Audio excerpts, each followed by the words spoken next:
Hey guys, I hope you're having a nice weekend. Today I've got for you a tips video when you're defending in Rainbow Six Siege. I find that a lot of things in Rainbow Six Siege can't just be taught, and one tactic doesn't work for every situation, so you have to adapt to a lot of things depending on who you're against. But some things, especially for defending, can be carried over in nearly all situations. So to start us off is knowing when you have the advantage, especially now when the timer has been reduced and the attacking team has only 3 minutes to push the objective. They're going to be more aggressive, and so as a defender you have to be more aware of what's going on. One thing you don't want to do, and it annoys me to no end when I see it happen, is defenders aggressively peeking. You do not need to kill the enemy team, you simply have to prevent them from reaching the objective. Allow them to come to you. So if you have 30 seconds left and you're in a 1 versus 1, the enemy team is outside your objective room and you are in it, don't peek. Simple as. You don't have to do anything at that point, especially if they don't know where you are in the room. Drones, you know those annoying little cameras that people have fits over when they drive past in the prep phase? Don't chase them like your life depends on it. I see this far too often, and I'm sure you have too, where 2 or 3 players chase a drone for a good 10 seconds or so until they destroy it. Don't do that, there's simply no benefit. If it manages to get away from you and drives off upstairs, don't chase it, you're just wasting time, but that's not the main reason I mentioned drones. Let's take the situation I just mentioned previously. So again, you're in a 1 versus 1, for example, in meeting room on plane, in the left hand corner sat behind the sofa, holding an angle on the door. I'm sure you know what I'm on about, lots of people hold that angle. Now this is the most common spot for the amount of cover it provides, but can be the worst spot to hold since it's so predictable. A good player would enter the room and pre-fire that spot straight away. So the timer is now at 30 seconds, you're against Blackbeard, what a surprise, and he throws the drone into the room and notices you in the corner. Now what he's going to do is push the door knowing you're there. The best thing you can do in a situation like this is, as the drone sees you and he comes off of it, is to slightly reposition to throw him off. That way you can dodge the pre-fire and potentially kill him.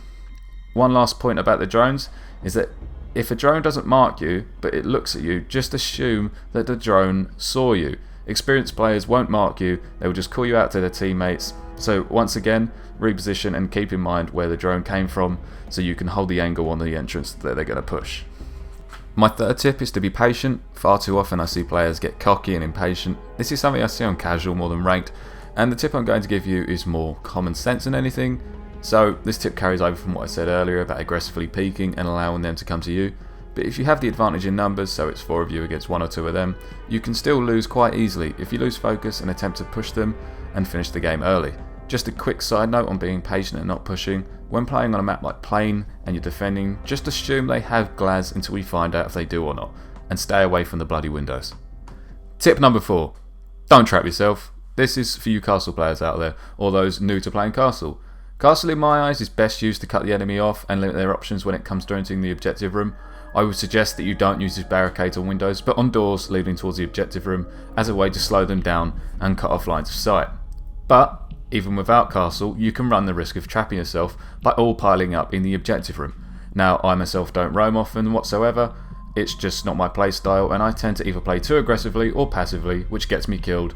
So what I like to do instead is sit in the room next to the objective that I can hold on my own. That way I can stop a flank, or if my team's getting pushed, I can flank the enemy. Just a quick note, don't reinforce the bloody hatches on your floor. You can use these as an escape or to flank. So shoot them out in the beginning of the round or when you need it. Bear in mind you don't always want to do this.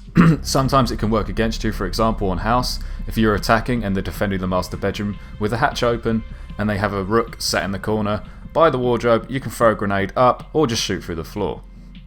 Also, when playing bomb, don't reinforce the walls between the 2 objectives. You want to be able to get in and out of them easily and have a line of sight on the 2 of them. I know I've mentioned house a lot today, but kids' bedroom and construction is one of the ones that come to mind straight away. What you want to do is either have a nitrocell, impact grenade or a shotgun to blow holes in the wall so they can't just drop into kids' bedroom and plant. Tip number 5. Don't mark. This is probably the most annoying thing someone can do. Please just get it into your head that points don't matter at all, like whatsoever. So if you see someone when you're on your camera, just tell your teammates. I understand that on console most people don't use a mic, so you'll just have to mark them when using the camera to let them know the enemy is nearby. Unless you are coordinating a wallbang or your teammate asks you to mark an enemy, do not mark. Seriously, it hinders you if anything, because they'll just know that you've marked them, they'll run away or they'll shoot the camera. Cameras are useful. you want them. And for my final tip today is for you to prioritise operators that are needed for the room you are defending and not the ones you like. If you don't like playing the operator that is needed, then call it out when you are picking and ask someone else to take them.